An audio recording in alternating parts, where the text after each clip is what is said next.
The Grow My Cleaning Company podcast helps owners of cleaning companies just like you to grow your company and yourself so you can make more money and finally get the time and money freedom that probably got you into this business. Discover how to automate and create systems that allow you to grow like crazy without losing control. If you dig the show and want to show some love, subscribe, rate, and review on iTunes. It really helps. Enjoy the show. Hey, Cleaning Nation. This is an excellent podcast episode between Mike and Jared going over landing pages in detail. However, there is an internet connection issue that makes this episode a bit more choppier than usual. We've managed to edit it to the best of our ability, so we hope you enjoy.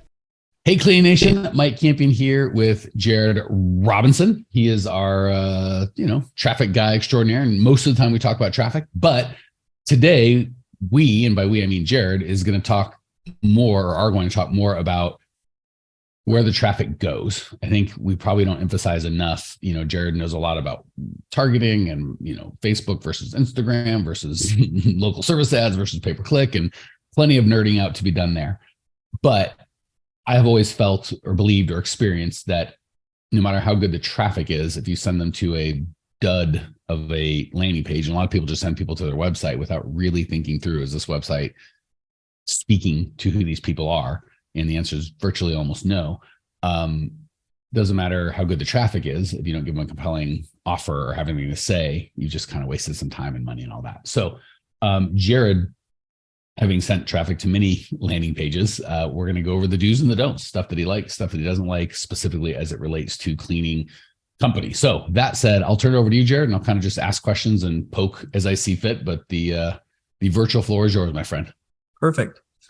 So one of the things that is sort of, I guess, a problem that a lot of people face when they're building out their website or their landing pages is that they don't know how people work on websites or landing pages.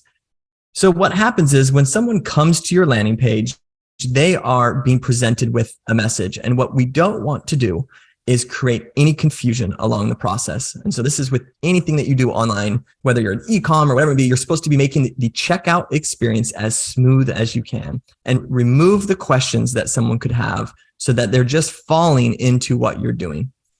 So when we look at our own landing page, if we open up our website or our landing page and we offer multiple directions for people to go, we're immediately creating a question that they are being forced to answer. So it's like someone coming into a thing and we're immediately asking them questions. Well, what do you want? Well, what are you doing? Why are you here?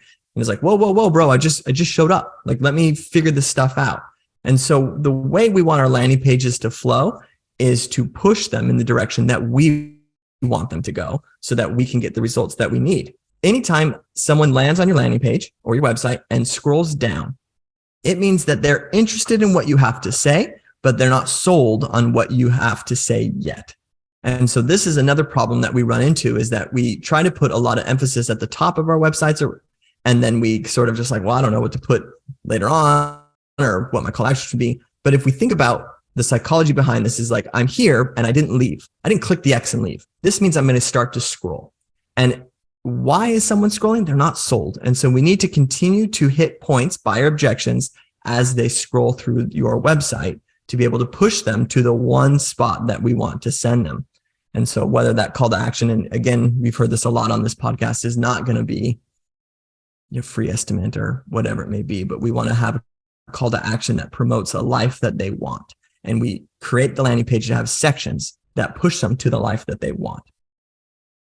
That makes sense? So far, that's great. I just want to make a quick clarification. Jared's been using the words landing page and website semi-interchangeably, and I think that kind of clogs people up. So our definition would be, well, first of all, anywhere you send traffic is what we're talking about. So you could send it to your website. The problem with websites are they often have lots of options. Like Jared said, the more options you give, the more confused they are, and a confused person generally leaves as opposed to doing anything.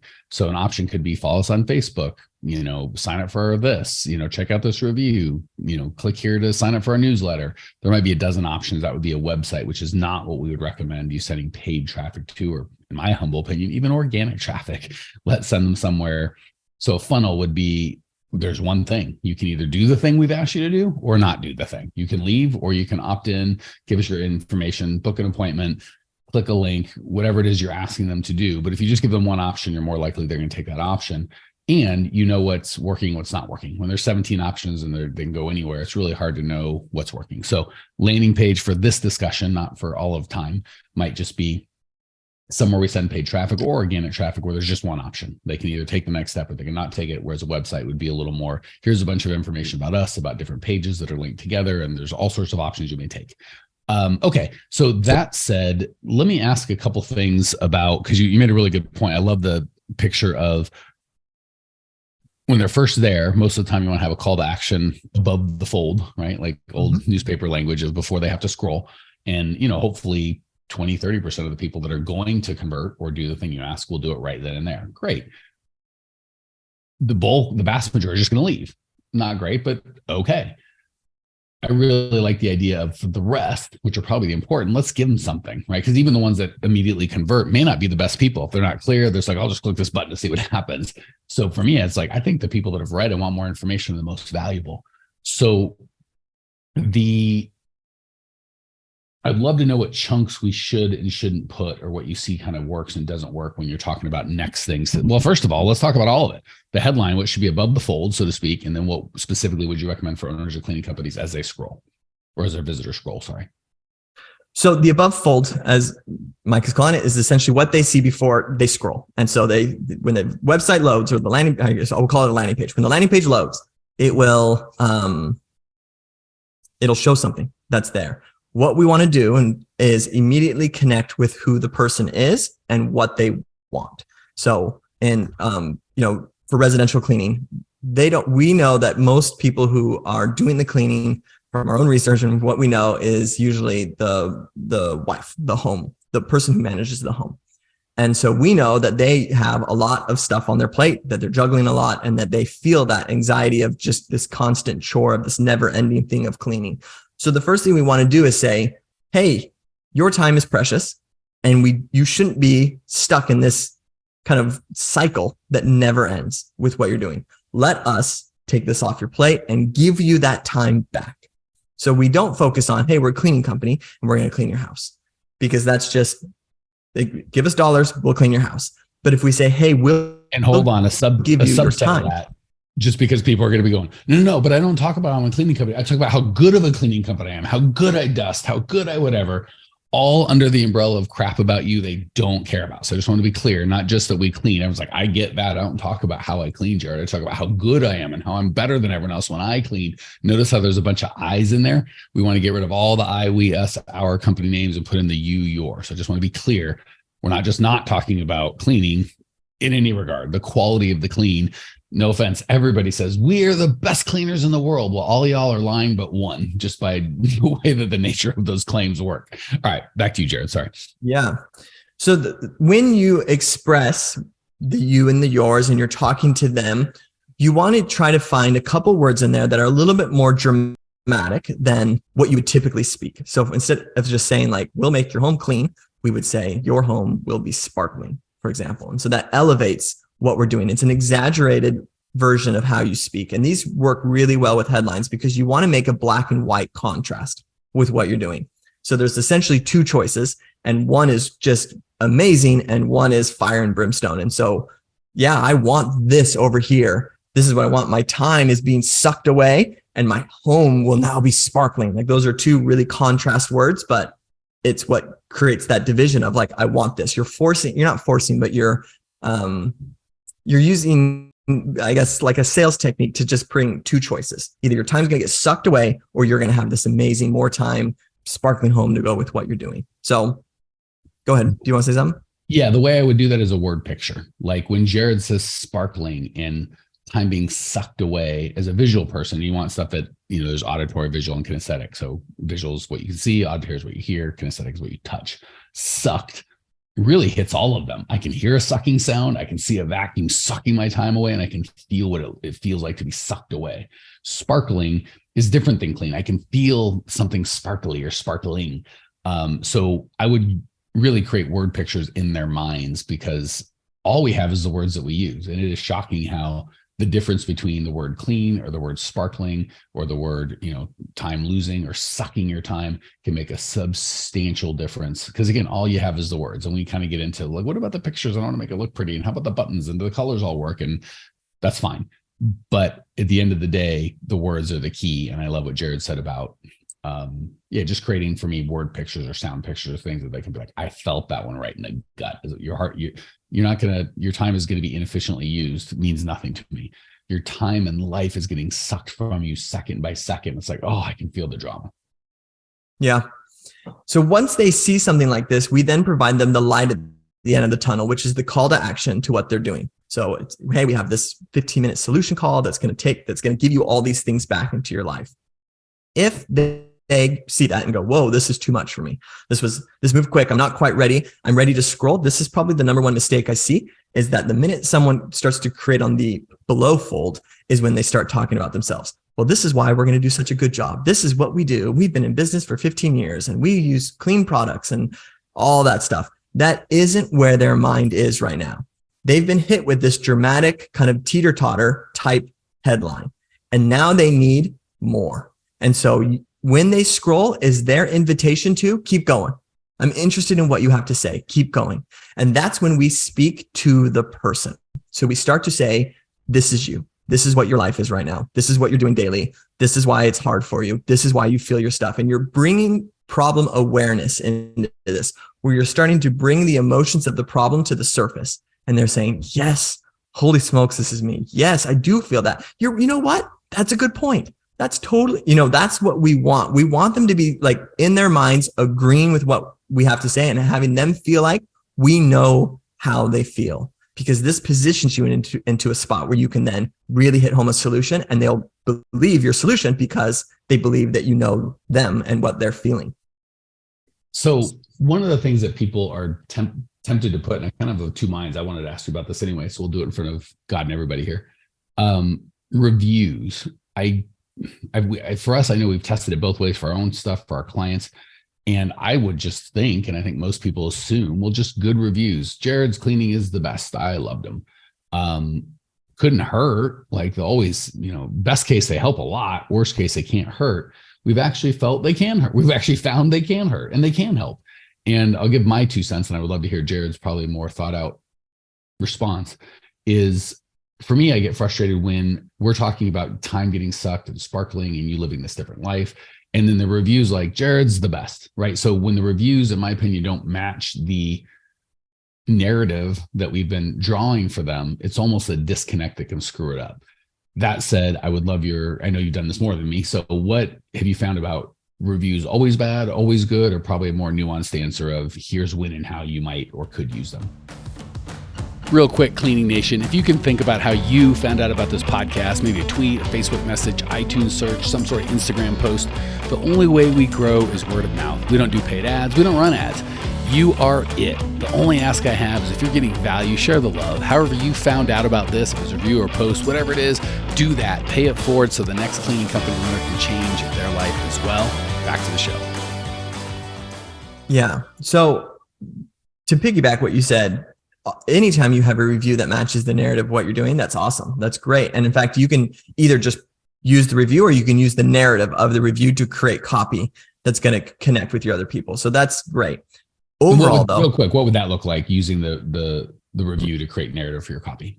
So in that section that we talk about after kind of the above fold, when we start to relate, usually people will use words like, oh, I used, before I hired Jared's cleaning company, my house was a disaster 24/7. And I felt this weight of, worry all the time. And so you start to pick those words out. What is she saying? Oh, she felt a weight. She used the word weight in here. So when I say, hey, do you feel the weight of a dirty house? Like I'm literally pulling this from reviews that I've received or customers that have said things to me. And so that can be verbally or written, but you're essentially hearing those words, and those are the words they use to describe their problems. And that's how you're going to relate with other people who have those problems as well.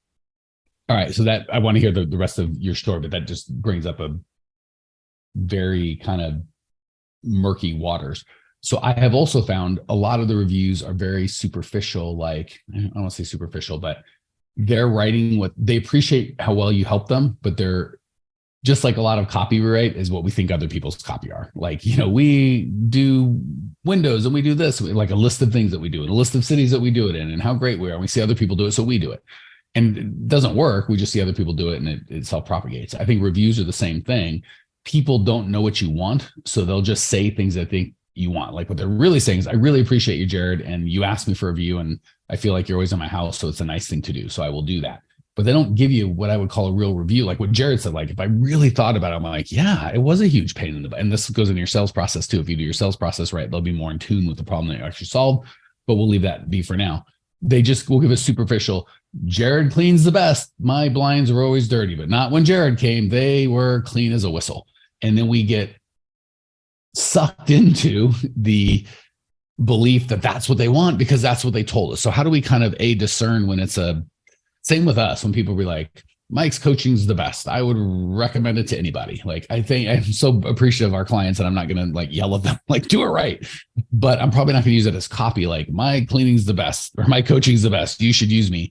I want the people like, oh my gosh, I was pregnant and I only had 2 months and I had been 10 years I've been cleaning and I had to get out in 2 months. And like, that's like kind of a real reveal. So how do you, am I being way too judgmental and too big of a pain in the butt? And if not, B, how do you kind of identify like what someone's just saying to be nice and what a real review that is actually going to kind of pull heartstrings or help people change their feelings?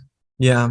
So you're 100% right in that. Okay. So let me reverse the order of this. So this is what the time that you use reviews in your selling process is usually towards the end. And it's a social proof is the term of that. And so you're essentially just saying, because what's happening is once someone starts to get more committed into the sales, they're like, you know what, I think I might hire this company. I really like them. They seem to relate with me. I really, there's a lot of things I connect with. They then start to move into this like the checklist. Well, I need to make sure everything lines up. So social proof is nice to be like, hey, don't worry. A lot of people like us. That's all you're trying to accomplish with your reviews. Hey, a lot of people have reviewed us. So realistically, up on your site, you're able to just kind of towards the bottom of your stuff, say, we have over 1,000 5-star reviews that people go, great, done, check. Not here's every single review. Here's it all typed out for you. Here's my top 3 reviews that are 8 paragraphs long that I want you to read. No one's going to believe it. Everyone's going to know you're putting your best reviews forward. Is this genuine? Is this not? I don't know. So just saying, hey, this is where we're at. This is what we got. A lot of people like us. Done. You've done the work. Now, to jump over to what makes a good review versus a negative or a review that we wouldn't use, is essentially it's just that I was here and then this solved this particular problem. So the more specific, the more they describe where they're at to where they're going, those are the type of reviews we would want to pay the most attention to, as opposed to just how good you clean or how well you did that one time you came over or how your vacuum marks were perfect. None of that is what we would deem as like something we'd use in our marketing. But what we would use was, this is what my life was before, and this is how I felt. So more emotion. And so anytime someone's willing, says, hey, I'd love to leave you a review, you can say, awesome, love that so much. Would you mind sharing kind of where you were emotionally before the cleaning process and where you are now that your home is clean, and keeping them focused on what their life is like as opposed to the vacuum lines in their carpet. Yeah. Feeling over cleaning is the money, just period, for all phases of marketing. Okay. So I think you've done a really good job, Jared. Oh, so I think we've only got time for 2. One, what do you not like to see? I think we've done I shouldn't say not like to see, but what have you found to be ineffective? What really kinks up the works? And then 2, call to action. So say we've given them copy that's compelling and they're like, I like this, I want it. And again, if we have time, call to action for residential versus commercial. So they might not be the same. So what things have you seen that'll really kill a landing page or conversion? And then what kind of call to actions might you recommend for residential or commercial? So I would say the biggest killers of a landing page is, well, the number one is for sure when we just use really generic copy. And I think ChatGPT can be really helpful for a lot of owners out there. You can put in your stuff and then say, hey, add some spice to this. Help me make this more dramatic. Could even be a way to say it. Sometimes I take my ads and I say, write this like a 3rd grader. Because for me, when I'm writing my ads, I want them to make sure that they're really easy people can read them really easily and that they can, it can read quick. And so it kind of dumbs down. Luckily, I write like a 3rd grader, so it changes like 1 word. But for the most part, I'm trying to get that concise. On your landing page, I would try to add a little bit more flavor to what I'm doing. Try to bring out more emotion. And so you can even say, can you add more emotion to this headline? And watch it put in these more dramatic words that we're discussing here. And you'll see that it'll really make a difference to what you're doing. I would say that that is probably one of the biggest killers. Another killer is the focus. We're really proud to have a website. So we want our logo at the top. We want our picture. We want to talk about who we are. Those are the ones that it just, people don't care. And there's nothing that's going to make someone click away faster than when you start taking them down a wrong path. Because what else are they supposed to do? Like, essentially, they're like in this little vehicle and you've just taken them off road. They're just going to go, no, and hop out of the taxi, call it a day. And that's leaving your site, and that's killing your clicks. It's killing your traffic. It's killing everything. Take them where they need to go. Always be thinking of them every step of the way. Yeah. And I want to contrast that. Before you use paid traffic, I think for a long time, websites were just billboards. So people just came to your website. They already knew who you were. They already know what they wanted, generally to call you or get your hours or a price or something. So when you talked about you, it was fine because of where the person was coming. But when you do paid traffic, it's a completely different kettle of fish. So if, I'm going to Jared's website and I just want to know his number. Well, yeah. Hi, I'm Jared and I'm the best. And here's a smiley picture of me. And here's my phone number. Works great. But when I'm doing paid traffic and I don't know who Jared is and I didn't come and I don't give a crap about Jared, I want to know what he can do for me. And all you talk about is Jared, that's going to be a problem. Also, just a quick little bonus, and I'll let Jared finish with calls to action. You can also, for those of you that are a little fancier, a little more whatever, I don't know if you've done this yet, Jared, I actually got it from one of my mentors, is if you have a copywriter you like a Dan Kennedy or Ben Settle, or, if you're a copyright nerd, you'll know some of these names. You can tell ChatGPT, write me an email or a headline or a ad or a landing page in the style of, and holy crap, is it actually, I use Claude Plus, which I think is Google's thing. So I don't know if ChatGPT is as good. I can't vouch, but you can ask it to speak in the way of a great copywriter. And by golly, does it sound like that copywriter? So that's there's great. A quick little bonus. Yeah, it's nuts. That's great. I'm also saying this, Jared, like, hey man, for our stuff, if you've got a couple copywriters you dig, let's, or that resonate with our audience, Okay. So calls to action. Now you've got them, they're interested. What's the next step for residential and what's the next step for commercial? Well, I think we'll call it after that. Yeah, they follow. You have to think about, we have to reverse engineer. So it's, what do we want from this scenario? And the answer is, we would like to be able to sell to them. We'd like to be able to get them on the phone. Hold on one second. What Jared said is so important. I've got to just hold it up and put lights to it. What do I want from this interaction? And don't be so silly. It's not for them to buy something necessarily. Like if I go on a first date and I'm not a kind of guy, whatever, I wouldn't be like, what do I want from this date? Marriage. Like it's going to be to figure out if I want a second date. Like, see what I'm saying? So when you're doing this thing, it's not always for them to be a customer forever starting today. Like maybe depending on where you are in the process, but just make sure when you answer the question, don't take it lightly. Jared said it naturally because it's natural to marketers, but it's not often natural to owners.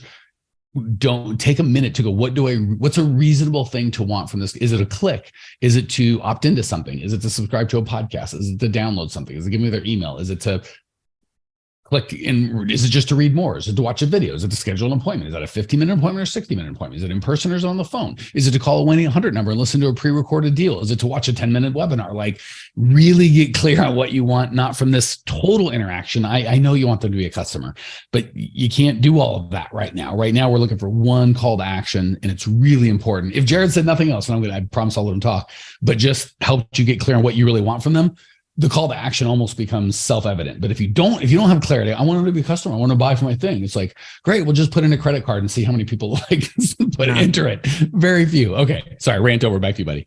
Yeah, no, that's great. Yeah. And so you reverse engineer what it is that we want. And the piece of advice that I can always give is that we want to make sure that it's clear to the people who are on the landing page that the button that's on your page is moving them towards whatever it is that your page is promoting. So if your page is promoting that they're going to have more free time in their life, then that button needs to promote that they're going to get more free time in their life. That's what they're opting in for. So instead of being like, hey, you get more free time in your life, and then like the button's like, give me your name and email. It's like, wait, why? How does this connect? Tell me why I need to give you my name. How does this connect? And so when they click, if we say what we would do in the scenario is we'd want their name and email, but we're going to tell them why their name and email is moving them towards getting them the life that they want. And that's how you technically move someone into what they're doing. So I want my sparkly home is a great call to action from, if that's what you're hitting time and this, I'm ready for my sparkly home. They click this. Then from the opt-in, you can say, hey, we're going to get to know you better. Tell us where your name and email And then they type that in, boom. Now they're into the next spot. Hey, we have this 15-minute solution call that we're going to get in and really figure out what it is that you need. This is the calendar that you're going to book your appointment on. Go ahead and do this. We'll hook you up. They do that. Perfect. Here's this thank you page video that's going to walk you through what that process is going to look like, kind of bring your anxiety down with this thing that you just bought online, really make you feel comfortable with me, my face, and so that this sale will go more smooth. Now, obviously, this is not what you would write out, but this is what we want to accomplish. They then do that in there. Do you hear how each of that was broken into a step, all leading into what they opted in for, which was to have more time in their life. But each one was a necessity. We required each step to be necessary to get that in their life. So well said. So we said a bunch. If I had to focus on any of it, that last part is probably the key. Understanding what your end goal is at the beginning and make sure the end goal is not to sell them something, because people love buying stuff, but they do not like being sold to. So if you can really get clear on the problem that you're solving and focus on that and how their life will be better, and phrase everything about that, and each thing that you ask them to do, clearly connect it to how their life will be better. So for commercial, it might be 10 ways to save money to get your cleaner to behave, or 10 ways to switch cleaning companies without it being a big headache. And maybe they just download a free PDF. So there's an obvious, why would I put in my name and email? Because I'd like to email you this PDF that you want, or this short video, or a checklist, or some sort of thing of value. And then on the thank you page, you might be like, hey man, your PDF is going to be in your email in about 6 minutes. But if you really want me to help you implement the systems, the 6 things that start saving you money, let's jump on a 15-minute call and I'll see if I can't help you. So you see, it's never about selling you crap. Let's jump on a 15-minute call and see about signing you up. They're not interested in signing up. They're interested in getting the thing that they want. So if I had to pick one they're all important, but if I had to pick one, that call to action, starting with the end in mind, and getting clear on your end in mind, starting with that, making it about them, reverse engineering it, all gold. Any closing words, buddy? No. Great. Jared says, we're done. We're done. Cleaning Nation. If you want more, growmycleaningcompany.com has a ton of free information. I think there's a 40-minute on-demand training, which is probably the best we got. growmycleaningcompany.com. Check it out. We'll see you there. Well, here we are, the end of the podcast, and you made it. Great job. I've got a little bonus for you for sticking through with me. But like I mentioned before, if you got value out of this podcast and you want to show a little love, subscribe, rate, and review on iTunes, Spotify, wherever the heck you're listening to this thing. Share it with a friend. Share the love. And as a special thank you for those of you that stuck with me to the end, how about I give you my personal phone number so we can text? It's a great way for me to get to know you, your business, your goals personally. So shoot me a text now, 602-932-6431, 602-932-6431. I am the only one who responds to these texts, and I will personally respond to everyone I possibly can, as long as this number is manned. Don't know how long we're going to keep this at the end of the podcast, so grab it now, 602-932-6431. Give me a text, say hey, can't wait to meet you.